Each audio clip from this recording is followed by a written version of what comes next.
My name is Grenville. I work for Champion Riding Hats. What we're going to look at today is some of the things that you can do to a riding hat other than actually falling off and damaging it, which can result in it not working correctly when you require it to work. One of the things that you should never do with a riding hat is drop them. Unfortunately, it is difficult to tell what damage has ever been done to a hat, so simply just dropping it can result in damage. Secondly, they are heat sensitive. By that I mean that if you put one too close to a heat source, you can cause the air inside the polystyrene, which is underneath here, to expand.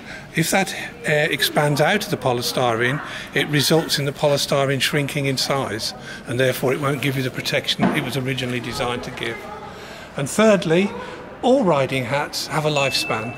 3 to 4 years of average use, you should consider replacing your hat or your helmet, purely because they do stretch with age, and also the polystyrene is subject to perspiration, which causes a certain amount of breakdown of the polystyrene.